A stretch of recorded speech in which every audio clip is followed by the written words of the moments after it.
درگزر وہی ہوتا ہے جہاں کوئی کوتاہی، عورت اطاعت کرے، فرما برداری کرے، اس کو حکم ہے، خامن درگزر کرے، شفقت کرے، اور کوئی کوتاہی دیکھے، کوئی غلطی دیکھے، اس پر پردہ پوشی کرنے کی کوشش کرے۔ یاد رکھیں اعلیٰ حضرت فاضل بریلوی رحمۃ اللہ علیہ فرماتے ہیں جو مردان خدا ہیں، جو اللہ کے بندے ہیں، جو مردان خدا ہیں، فرمایا ان کا طریقہ تو یہ ہے کہ وہ اپنے گھر والوں کی بڑی بڑی غلطیاں معاف کرتے ہیں، بڑی بڑی کوتاہیاں، بڑی بڑی۔ حضرت ابو الحسن رحمۃ اللہ تعالیٰ علیہ، جناب ابو الحسن خرقانی بہت بڑے درویش صوفی گزرے اور صاحب بصیرت اور زندہ اور بیدار مغز صوفی تھے، صرف ہو والے صوفی نہیں تھے۔ ان کو خبر ہی نہیں کہ معاشرے میں میں کھٹکتا ہوں دل عالم میں کانٹے کی طرح، اور تو فقط اللہ اللہ اللہ۔ حضرت ابو الحسن خرقانی خانقاہ بھی آباد کرتے تھے، اور معاشرے میں کبھی ظلم ہوتا تھا تو بادشاہوں کا جا کے حقہ پانی بھی بند فرما دیا کرتے۔ بڑے بیدار مغز اور بیدار ذہن صوفی تھے۔ حضرت باعزید بستامی رحمۃ اللہ علیہ کے سجادہ تھے، اور محمود غزنوی آپ کا مرید تھا، اب بہت صاحب بصیرت بادشاہ ہوا ہے، وہ آپ کا خدمت گزار تو حاضر ہوتا تھا۔ محمود غزنوی کہتے ہیں جب میں پہلے دن گیا تو بابا جی مجھے اٹھ کے نہیں ملے، بیٹھے بیٹھے سلام کیا، واپس آنے لگا تو مجھے چھوڑنے آئے میری سواری تک، تو میں نے کہا حضرت جی جب آیا تھا تو پوچھا بھی نہیں اور اب چھوڑنے آ گئے؟ تو فرمانے لگے جب تو آیا تھا تیرے اندر تکبر تھا، تو کہتا تھا مولوی بادشاہوں کو اٹھ اٹھ کے ملتے اس لیے نہیں ملا، اور اب تو سوچ رہا ہے کہ نہیں سارے مولوی ایک طرح کے نہیں ہوتے، اس لیے میں تیری عزت دینا تیرے لیے ضروری سمجھا ہے، اس لیے تجھے چھوڑنے آیا ہوں۔ حضرت ابو الحسن بڑے صاحب بصیرت آدمی۔ ایک آدمی یمن سے آیا کئی 100 کلومیٹر کا سفر طے کر کے ملنے، اس نے دروازے پہ دستک دی، حضرت کے گھر کے دروازے، بادشاہ کے پیر ہیں، اندر سے بی بی صاحبہ بولی کون ہے دروازے پہ؟ فرمایا میں یمن سے آیا ہوں یا مصر سے آیا ہوں، بڑی دور سے ملاقات کرنی ہے۔ حضرت صاحب کدھر ہیں؟ تو بی بی کہنے لگی تجھے بھی کوئی کام نہیں جس طرح اسے کوئی کام نہیں، تو بھی فارغ ہے اس کی طرح، بس یہی اللہ اللہ یہی ڈیوٹی ہے تیری بھی۔ میں نے کہا یار اتنا بڑا صوفی اور گھر میں اس کا کیا حال ہے، وہ بات کرنے والی؟ تو میں نے کہا جناب حضرت کدھر ہیں؟ تو کہنے لگی وہ کوئی جنگل میں بیٹھا اللہ اللہ کر رہا ہوگا، نہ بچوں کی فکر نہ گھر بار کی فکر، مسئلوں سے بھی پیٹ بھرتے ہیں، کبھی ادھر بیٹھا ہوگا، جا ملنا ہے تو تو بھی چلا جا، دوبارہ دروازے پہ دستک نہ دینا، خبردار۔ کہتے ہیں میرے وہ جو میں ایک ذائچہ بنا کے آیا تھا نا اللہ کے ولی کا، وہ میرا سارا ہی ٹوٹ گیا۔ میں نے کہا کچھ نہیں یار، جس کا گھر حال نہیں تو باہر کیا ہوگا، اندر ہی کوئی طبیعت نہیں۔ لوگ فٹافٹ اعتراض کرتے ہیں، کہتے ہیں صاحب فلاں بندے کو نہیں صحیح کر سکے تو، حالانکہ یہ بات اور ہے، یہ پہلو اور ہے۔ نوح علیہ السلام کی بیوی اگر کافر رہ جائے، بیٹا اگر غیر مسلم رہ جائے تو یہ حکمت الہی ہوتی ہے، یہ اللہ پاک کی حکمت ہوتی ہے، حکمت ہوتی ہے، اس میں پیغمبر کی تبلیغ میں کوئی اعتراض نہیں کیا جا سکتا۔ اس نے کہا جنگل میں ہوں گے تو بھی چلا جا، کہتے ہیں وہ جو میرے ذہن میں ان کا زاویہ تھا، وہ جو ایک شخصیت کا روپ میں بنا کے وہ تو نکل گیا، لیکن میں نے کہا چل اتنی دور سے آیا ہوں بابے سے میل ہی لیتا ہوں، شام ہو گئی ہے رات بھی رہنا ہے۔ کہتے ہیں میں نے جنگل کی طرف منہ کیا تو حضرت جنگل سے آ رہے تھے اور شیر پہ بیٹھے ہوئے تھے، شیر پہ بیٹھے تھے۔ فرماتے ہیں پھر میرے دل میں خیال آیا، میں نے کہا بی بی قابو آتی نہیں اور شیر کو قابو کیا ہوا ہے۔ پھر وسوسہ آیا اتقوا فراست المومن فإنه ينظر بنور اللہ، رواہ ترمذی او کما قال صلی اللہ علیہ وسلم۔ اللہ کے رسول فرماتے ہیں مومن کی فراست قلبی سے ڈرو، وہ تو اللہ کے نور سے دیکھا کرتا ہے، اللہ کے دیے ہوئے نور سے دیکھتا ہے۔ اللہ اکبر۔ جب یہ بات سنی نا، اس نے کہتے میں نے دل میں سوچی تو حضرت میرے دل کی بات جان گئے اور فرمانے لگے او بھائی، کہتے میں نے کوئی حال بتایا نہیں، خود ہی فرمانے لگے میاں اس کے اندر صرف ایک ہی غلطی ہے کہ وہ زبان کی ٹھیک نہیں، بستر کی بڑی پاک ہے، نظر کی بڑی پاک ہے، کردار کی بڑی اچھی ہے، میرے بچوں کو پالتی ہے، بس زبان کی ذرا ٹھیک نہیں۔ اور فرمانے لگے میں اس نتیجے پہ پہنچا ہوں اگر میں نے اسے نکال دیا تو اور کوئی رکھے گا نہیں، بیچاری زندگی ساری پریشانی میں گزار دے گی، اور پھر اگلے لفظ کہے تو حد ہو گئی. فرمانے لگے میں اس بد زبان سے حسن سلوک کرتا ہوں، اللہ نے یہ بے زبان مخلوق میری فرما بردار بنا دی ہے.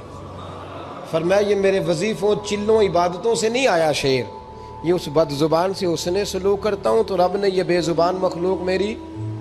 اب یہ گنجائش، یہ حکم خامند کے لیے ہے. یہ تقریر سن کے بی بی نہ کہہ دے کہ میں نے بد زبان ہونا ہے تو آپ فرما برداری کرے میری. تو یہ جس کے لیے بات ہو اسی تک رہے.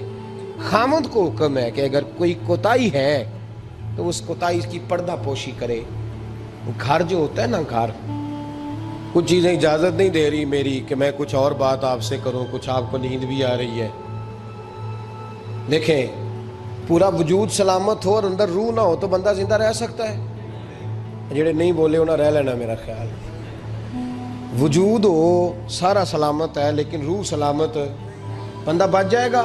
بولے نا یار، جنہیں نیند آ رہی ہو بولو. نہیں نہ رہ سکتا. پورے گھر میں ہر شے ہو، ذمہ داری سے بات کر رہا ہوں، پورے گھر میں ہر شے موجود ہو، اگر گھر میں دین نہ ہو تو گھر چلتا نہیں چل سکتا. جس گھر میں نماز نہ ہو وہ گھر نہیں چلتا، جس میں قرآن پاک نہ ہو وہ گھر. اس لیے کہ دین روح ہے. دین اگر گھر میں دین نہیں تو گھر چل سکتا. سن لے حدیث پاک ترمذی شریف کی، نبی کریم علیہ الصلاۃ والسلام، یہ بھی حق ہے. یہ آخری بات اس عنوان پہ سنیں، یہ حق آخری ہے، اس کو بھی سمجھیں. ترمذی شریف میں نبی پاک علیہ السلام نے فرمایا، دعا دی حضور نے. نبی پاک فرماتے ہیں اللہ اس بی بی کو جزائے خیر دے، اللہ اس پہ رحم فرمائے جو سویرے اپنے خامد کو نماز کے لیے جگاتی ہے اور اگر نہ اٹھے تو پانی ڈال کے جگاتی ہے. اور فرمایا اللہ اس خامد پر رحم کرے جو سویرے اپنی بیوی کو نماز کے لیے جگاتا ہے اور اگر نہ اٹھے تو پانی ڈال کے جگاتا ہے. رحم کرے. سب سے زیادہ حق میاں بیوی کا ایک دوسرے کا ساتھ ہی ہے کہ انہیں دیندار بنائے. دین کی جس بات کا خامد کو پتہ ہے، اعلیٰ حضرت نے لکھا ہے کہ خامد کی ذمہ داری ہے بیوی کو تعلیم دینا. یہ اس کی ڈیوٹی ہے پردے کا پابند کرانا. اس کی ذمہ داری ہے کہ اسے قرآن و سنت کے جو احکام پتہ ہے اپنی بیوی کو سکھائے، اس کو بتلائے، اس کو سمجھائے. ذمہ داری ہے اس کی. فرمایا اللہ اس پہ رحم کرے. ذمہ داری ہے ایک دوسرے کو مذہب سے آشنا کریں، پیار کے ساتھ محبت کے ساتھ قائل کریں.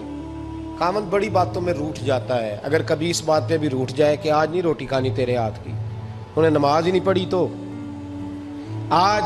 آج نہیں میں نے تیرے ساتھ کوئی بات کرنی اس لیے کہ تیری آواز گلی میں نے سنائی دی ہے مجھے. تو خامد کو چاہیے کہ اسے دینداری سکھائے. عورت کو بھی چاہیے کہ وہ کہے صاحب تھوڑی روٹی کھا لینی ہے لیکن مہربانی کریں حلال رزق لے کے آئیں.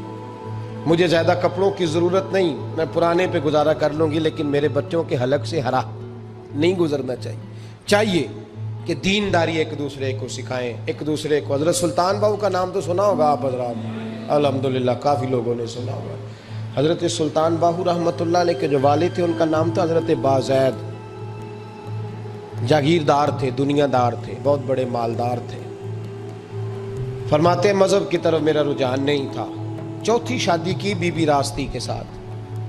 بی بی صاحبہ بڑی نیک تھی.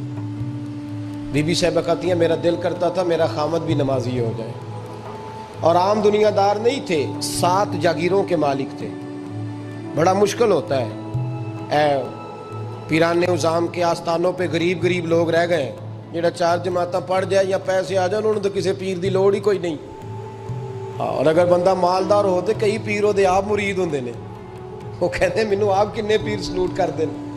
ایک صاحب نے میری ایک دفعہ افطاری کی تو کہنے لگے آپ کی افطاری ہے. اس جگہ ایک اجتماع سے میں نے بیان بھی کرنا تھا تو واپسی پہ ان کے ہاں انہوں نے مجھے فوٹویں دکھانی شروع کر دی. اب یہ بھی ایک مسئلہ ہے نا، کیا کہتے ہیں اس کو، سیلفی. جی بڑے بڑے سیانے بندے ساری دیہڑی یہی کام کرتے رہتے اور کم ہی کوئی نہیں سرے. تو وہ مجھے تصویریں دکھانے لگے، اے پیر صاحب دی بھی میں دعوت کیتی، اے پیر صاحب دی بھی میں دعوت کیتی، اے پیر صاحب دی بھی میں دعوت کیتی، اے پیر صاحب دی بھی میں دعوت. 14-15 پیر مجھے گنوا دیے. تو کھانے تو بعد مینوں کہنے لگے کہ تسی دوبارہ کدوں آؤ گے. میں کہا جدوں تسی 200 بندے نوں میرا بھی نام دس لو گے. ادو آ جائیں گے. اب مالدار آدمی ہے نا, تو اب بعد میں مجھے ایک دو دفعہ انہوں نے فون کیا, میں کیا وہ بڑے بڑے پیران دی اس لسٹ میں اپنا نام نہیں شامل کرانا چاہتا. میں نے تو نہ چھوٹے چھوٹے جی رہن دے بھائی, ہم بچتے ہیں اس کام سے, بچتے ہیں ایسے آدمی سے. وہ کسی درویش نے کہا تھا, جس کی ہر بات میں پوشیدہ ہو نشتر کی چبھن, ایسے ہر صاحب احسان سے ڈر لگتا ہے. بچنا چاہیے. تو مالداروں کے تو آپ بڑے مرید ہوتے ہیں, کئی پیر حاضریاں دیتے پھرتے ہیں, کہیں مولوی دستے نگر ہوتے ہیں, معاذ اللہ. اللہ خودداری اور عزت نفس عطا کرے, آمین تو کہہ دیجئے. دینداری کی اللہ توفیق عطا فرمائے. تو بہت بڑے جاگیردار تھے حضرت سلطان باؤ رحمۃ اللہ علیہ کے والد. بی بی شیبہ کہتی ہے نمازی بنانا تھا خاوند کو. کس کو؟ کس نے بولے؟ کس نے نمازی بنانا ہے؟ اور بیوی کو کس نے بنانا ہے؟ پکی گل نے نہیں. میں کونسلر صاحب نو میں کیا ماشاءاللہ جیت گئے ہو؟ کہندے ہاں جی. میں کہندے جی کوئی حکم ہوئے تو میں دسو. میں کہ حکم ہے کہ تسی اپنے ہلکے دے بندیاں دی ڈیوٹی لانی, کیڑا کیڑا نماز حاضری لانی ہے, کیڑا کیڑا نماز پڑھنا ہوندا ہے تے کیڑا کیڑا نہیں ہوندا. کہنے لگے بڑے سیانے نکلے ہو, پہلا مینوں ہی بسیتے واڑ چھڑیا جی. میں جاؤں گا تے دوجیاں دی حاضری لاں گا نا. تو خاوند نمازی بنائے گا بیوی کو, تو اس سے پہلے خود بنے گا تو بنائے گا نا جی. جی تو اگر خاوند کہہ دے تو پڑھیا کر, میرے پیچھے نہ لگی, تو کتنی جنی کو تو پڑھنی ہونی میں پڑھنی ہے نا. تو میں آج میں ایک دوست کو کہہ رہا تھا, میں کہہ رہا تھا بچے وہ کام نہیں کرتے جو آپ کہتے ہیں. اور میں نے جمعے میں بھی کہا تھا بچے وہ کرتے ہیں جو ہمارا عمل دیکھ کے بچے چلتے ہیں, صرف بات پہ عمل نہیں کرتے. بی بی راستی کہتی ہے میں نے ٹھان لی کہ میں نے اس جگیردار کو, وڈیرے کو, اس موٹے بڑے چودھری کو میں نے نمازی بنانا اور بنا کے دکھانا ہے نمازی. بی بی صاحبہ کہتی ہیں کہ وہ جس خاتون کی بھی باری ہوتی تھی, 4 بیویاں ہوتی تھیں, وہ اس کا حق ادا کرتے تو بعد میں اپنی خوابگاہ میں جا کے آرام کرتے. ان کا جو خادم تھا ملازم, وہ رات کو دودھ کا پیالہ انہیں دینے جاتا تھا, سونے سے پہلے ان کے پاس دودھ کا پیالہ پہنچتا تھا. تو بی بی صاحبہ کہتی ہیں میں نے رات کو ملازم سے کہا دودھ دینے تو نہیں جائے گا, میں جاؤں گی. تو میں آدھی رات کو دودھ کا پیالہ لے کے حاضر ہوئی. تو کیسے آئی؟ میں نے کہا بی بی ہوں, آ گئی ہوں, تو اب مہربانی کریں. میں نے کہا اگر اجازت دیں تو آپ کے پیر نہ دبا دوں. چل دبا دے. بی بی کہتی ہیں پیر دباتے دباتے میں نے کہا اگر اجازت دیں تو صبح نماز کے لیے جگا دوں. یہ نماز کی تبلیغ ہو رہی ہے. تو بابا جی پتہ کیا کہتے ہیں حضرت بازید؟ کہنے لگے تو مجھے جانتی نہیں, خبردار مجھے تبلیغ کرنے کی کوشش کی. اس گھر میں رہنا ہے تو سانس اونچا نہ لینا. پتہ ہے تو کس کے ساتھ بھی آئی؟ خبردار. کہتے میں چپ کر کے آ گئی. اگلے دن پھر دودھ لے کے پہنچ گئی تو انہوں نے آنکھ کھول کے دیکھا میری طرف, پھر آ گئی ہے. میں نے کہا اب میرے خاوند ہیں, میرے سر کے تاج ہیں, پیر دبا دوں؟ دبا دو. کہتے ہیں میں نے 10 منٹ پیر دبائے. تو میں نے کہا اگر جان کی امان پاؤں تو فجر میں جگا دوں. میں نے جلال فرمایا. کہنے لگے تجھے کہا تھا نا کہ مجھے کسی کا مشورہ قبول نہیں, تو کون ہوتی ہے مجھے بات کرنے والی, چل دوڑ جا. بی بی صاحبہ کہتی ہیں میں 10 دن جاتی رہی. کتنے دن؟ انہوں نے سختی بھی کی, برا بھلا بھی کہا, اور کئی دن یہ بھی کہا کہ کل آئی تو پھر یاد رکھنا. کہتی ہیں 10ویں دن میں گئی تو حضرت بازید کہتے ہیں میرے دل میں خیال آیا یہ جان چھوڑنے والی نہیں, یہ باز نہیں آئے گی. اور چلو ہے بھی تو میری بیوی, غلط بات بھی کوئی نہیں کر رہی, کہہ بھی نماز کر رہی ہے. کہنے لگے اگر میں سویرے اٹھ جاؤں تو پھر دوبارہ تو نہیں آئے گی, تو دوبارہ تو نہیں آئے گی. یہ دیکھیں میاں بیوی کا آپس میں رشتہ. سویرے اگر میں اٹھ جاؤں نماز کے لیے تیرے کہنے پہ تو میری جان چھوڑ دے گی تو. بی بی صاحبہ کہنے لگی میں دوبارہ نہیں آؤں گی, آپ مہربانی کریں سویرے اٹھ جائیں. کہنے لگے چل تو میری بیوی ہے, ایک بار مان لیتا ہوں تیری بات, سویرے جگا دینا. بی بی راستی کہتی ہے میں پہلے سو کے اٹھا کرتی تھی, وہ رات میں سوئی نہیں. کہتی ہے میں ساری رات رو کے گزار دی, ساری رات, اور بیدار رہ کے گزار دی.